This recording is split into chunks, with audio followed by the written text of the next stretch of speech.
The People's Platform. Good evening and welcome to Friday night's edition of The People's Platform. After a bit of a hiatus, my guest tonight is Nilanthan Niruthan, Director, Centre for Law and Security Studies. We'll be discussing how to unravel the complexities of global diplomacy. Good evening and welcome back to the show, Nilanthan. Good evening. Thank you for having me. Absolutely. Nilanthan, let's start with the rivalry between China and India over Sri Lanka. I mean, We've kept on talking about this, but it's very much relevant to the current context as well. How must Sri Lanka ensure that its citizens' best interests are ensured without getting bulldozed? We know of several mega developmental projects taking place, some of them short-sighted. So how do we ensure that we don't get bulldozed in the process? So as you rightly pointed out, this has been a debate that we've been having conversations about for the last, 10, 15, 20 years in terms of the balance between India and China. And as you know, over the last 1 month or so, it's almost like the India-China competition has reignited in the Indian Ocean. So we have China signing a military assistance agreement with the Maldives, with India leaving. So now in a country like the Maldives, there's a clear dichotomy in their local politics as well, where you have one party that's pro-India and one party that's pro-China. You look at the situation in, let's say, Nepal. There was a high-level Chinese military delegation that met with a high-level military unit in Nepal as well to discuss the possibility of military ties between China and Nepal. That same delegation was in Sri Lanka right after it was in the Maldives to have high-level talks here as well. So in terms of where the competition is right now, I would say it's firmly in our court, so to speak, in terms of whom we choose to side with, but we need to choose quite wisely. Because now after a while, we have the Chinese making overt sort of gestures of interest once again. For a period of time, there was some level of disengagement.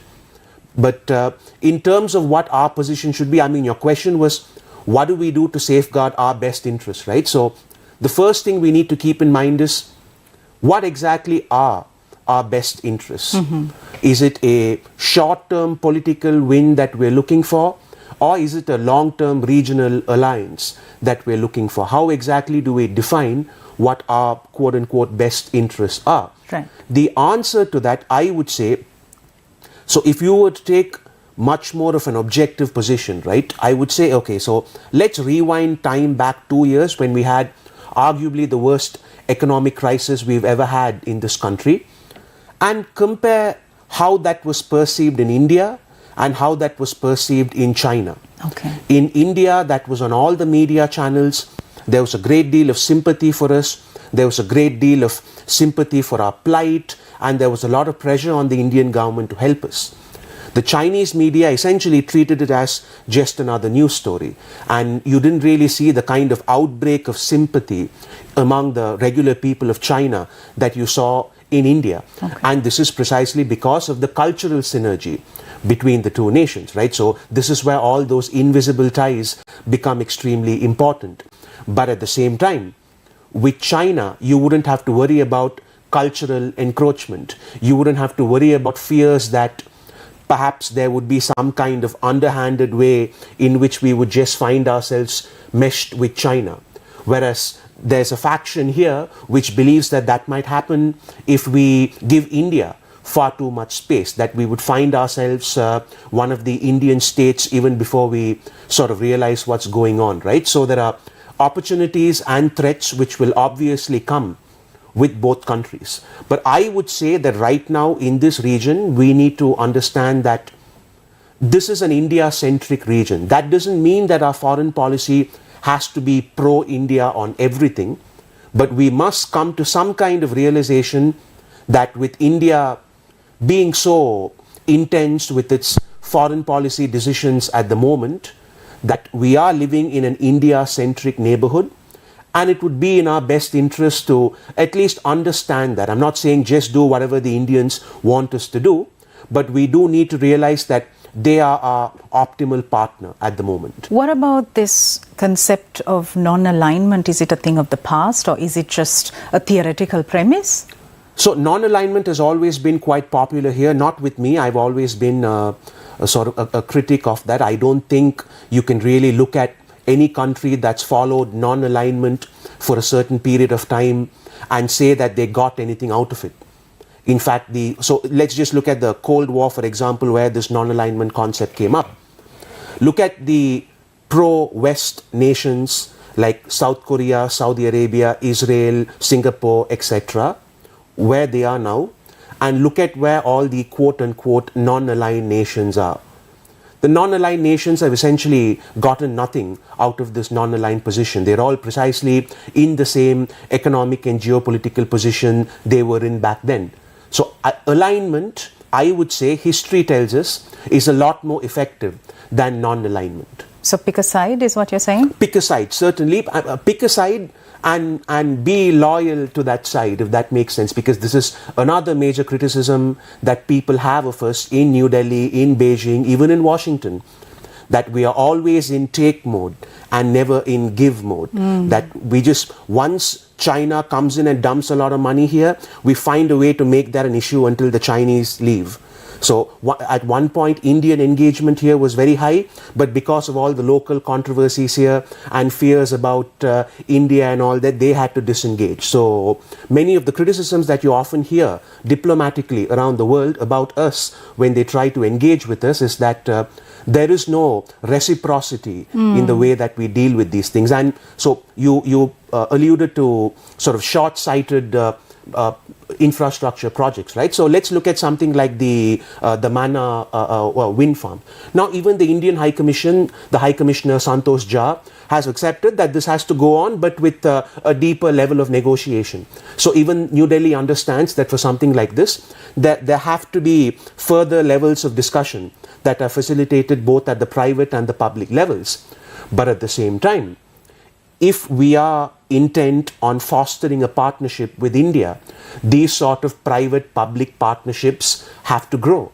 That's the only way that a long-term relationship can be built between two nations, right? So there are always threats and risks, but we simply need to steer through them if we intend to sort of reap the benefits of what's going on in the neighborhood around us. Nilan, what are the gaps you see in Sri Lanka's diplomatic strategy in our dealings with other nations?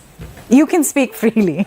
So one major problem that we have is, as I was saying, we are not really aligned.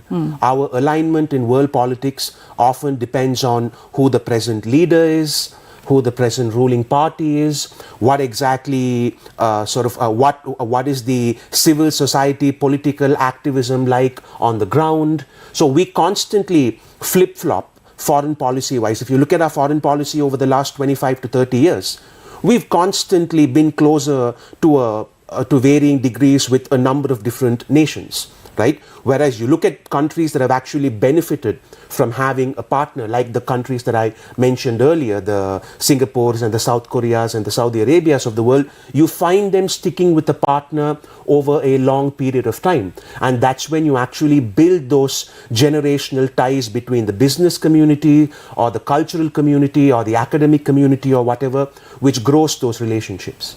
Sure. Nilan, there will be elections in much of South Asia, the US, the UK and several European countries this year. In a backdrop where there are multiple divisions, fractures, racism, xenophobia, hypernationalism, my question to you is, how is going to the polls going to impact the world we live in?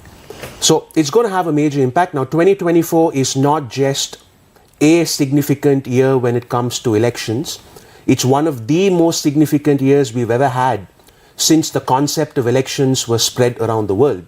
So this year, so about 64 countries, if I'm not mistaken, are having their elections this year.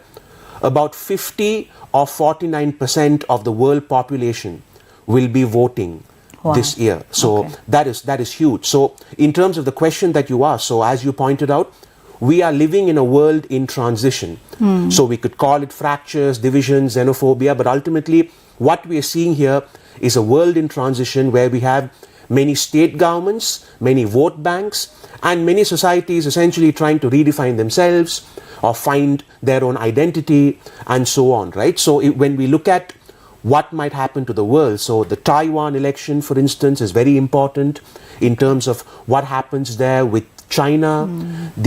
We've already had the Pakistan elections. We've had the Russian quote-unquote elections. The Bangladesh election, Sheikh Hasina fighting for a fourth term.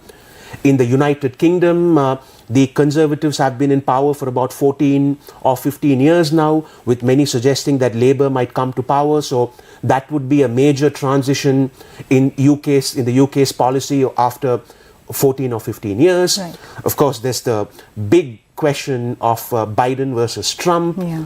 Because if Trump comes back to power, that changes this entire equation again, right? Almost every single issue that we discuss, China, India, whatever, all of that will essentially have to recalibrate itself, right, if Trump comes back to power. So, as you point in Europe, I mean Finland, right? There are a number of other countries as well. So we could be witnessing a sort of redrawing of the world order if all the electoral results go one way. Or we could simply be looking at just another year where a lot of elections happen to be held, and this is not symptomatic of any real global movement. So it could go either way. I'd also like your perspectives on the rise of violence and hate and harm worldwide. Whatever happened to the human rights conventions and never again? We are watching violence unfold before our eyes, and it's so normalized, and there's nothing we can do, and we don't really care. Yeah, I mean, you answered the question with the last sentence. We don't really care. That is the primary problem here. So in terms of, let's say, something like, so political violence can be split into many different types, right? But let's take the hate example that you gave. Now, if we take the Western Hemisphere, for instance, all those societies are in a great deal of demographic transition, as in you have one community that feels besieged by many immigrant communities coming in. You see the existing immigrant communities feeling threatened by the local majority there.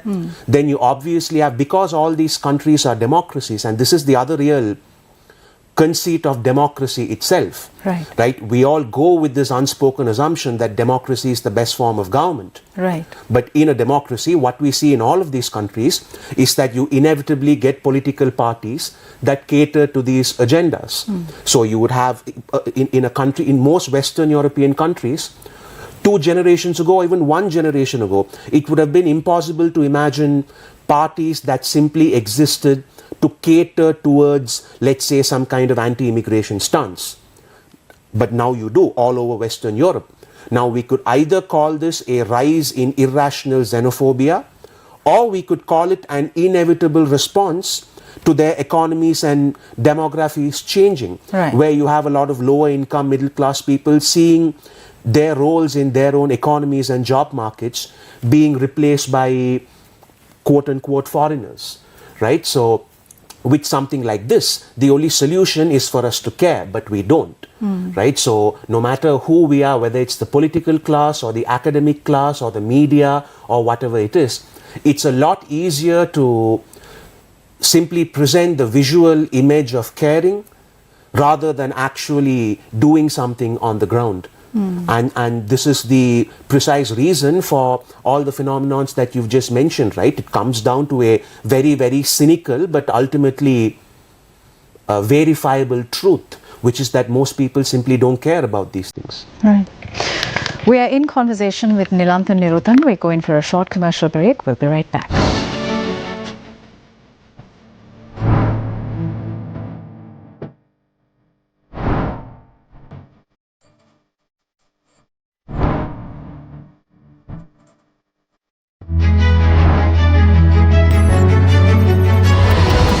The People's Platform.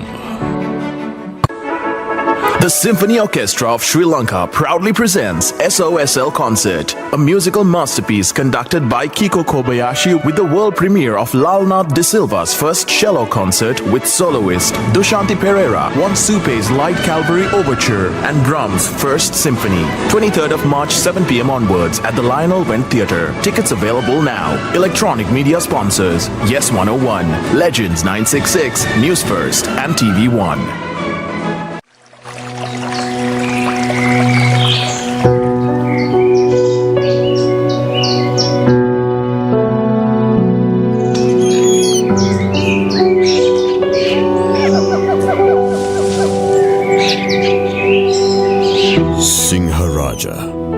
Sri Lanka's precious world heritage.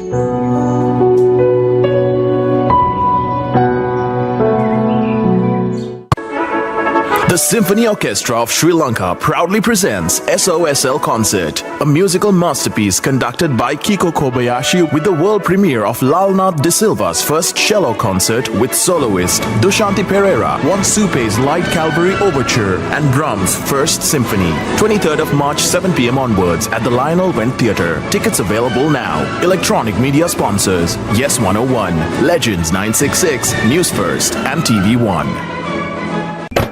Yabahua, a revolutionary landmark of Sri Lanka's ancient civilization, a sacred place of worship and belief. This full moon Poya, Sirasa Namami Poya Day, comes to you live from Sri Lanka's 13th century capital. The most awaited Alud celebrations. Wellawaya, be ready!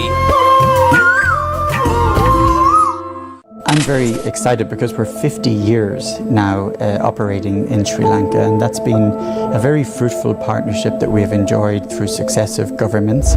More than ever before, we're seeing how diversity and inclusion is becoming mainstream.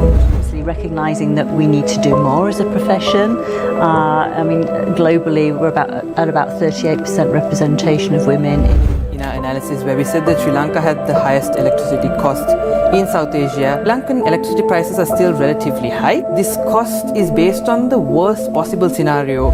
And suppress creativity and critical thinking is suppressed. They study for exams. They are 19 years old when they sit for the A-level. It is not normal, it is abnormal. We need to do something about it. They should be in school.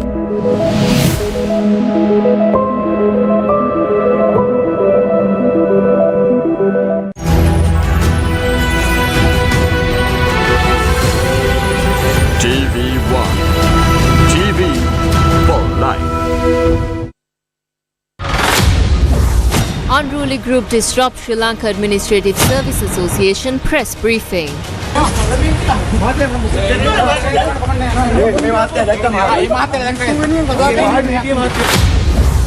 Sri Lanka's former President Sirisena says he knows who the Easter Sunday attack perpetrators are. President in Jaffna awards lands to people via Urume program. Basil meets president once again, indicates that he favors a general election. Daya Siri ready to run for president.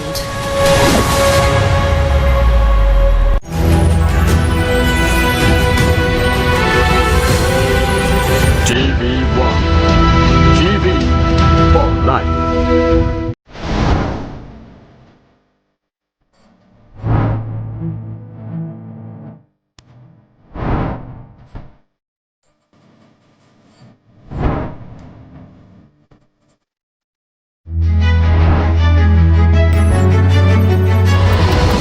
The People's Platform.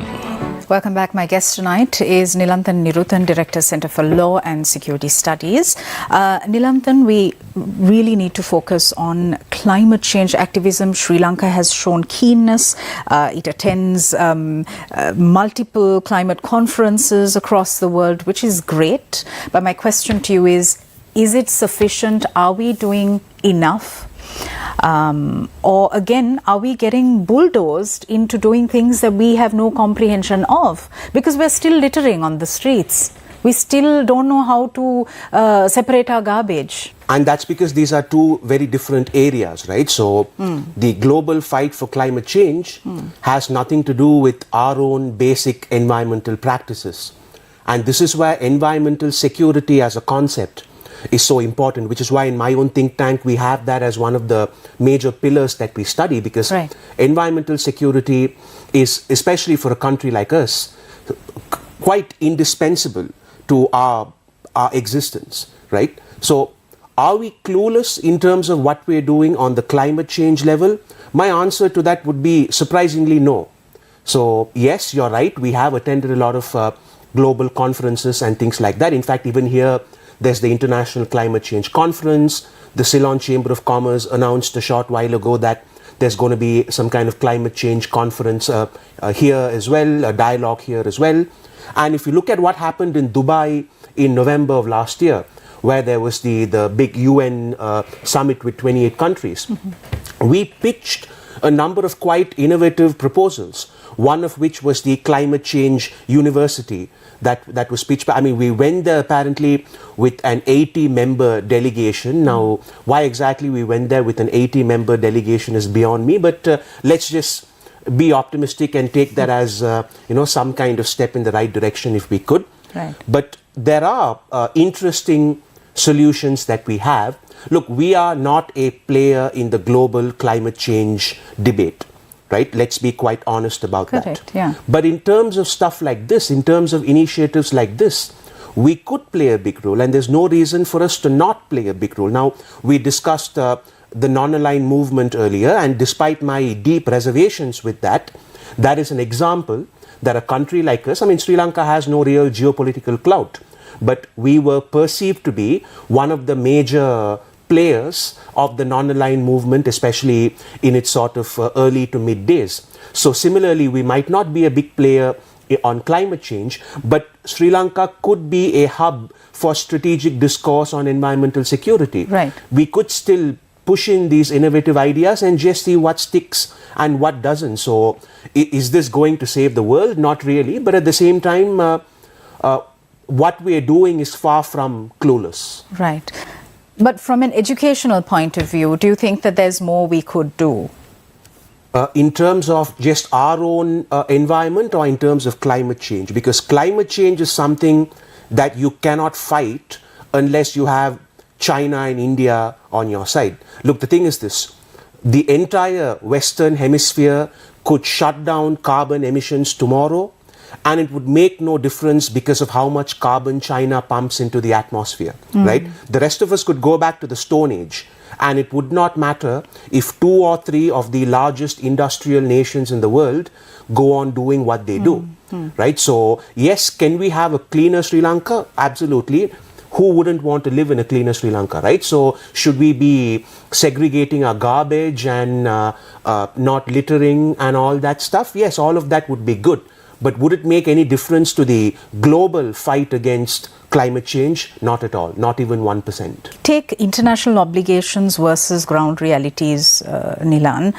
Sri Lanka is a dualist country, which means we require locally enabling legislation for international instruments to be valid in Sri Lanka and legally binding. So there seems to be a policy dissonance. We are party to multiple international conventions, other international instruments, but violate them in our policy formulation within the country. Yes, and this is precisely I suppose you could call it the corruption of the UN system or the international system almost, because we are not the only ones in this boat, right? Right. You have a number of different small countries around the world who are in the same position we are in.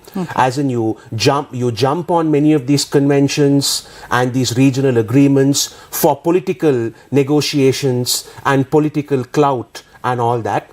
But ultimately, these countries do not actually pressure you to implement those conventions in your own nation. They just want to be able to pass that resolution at that moment with a number of signatories, right? So, as you pointed out, we are a dualist nation. Therefore, simply having international obligations does not make that mandatory in our domestic law.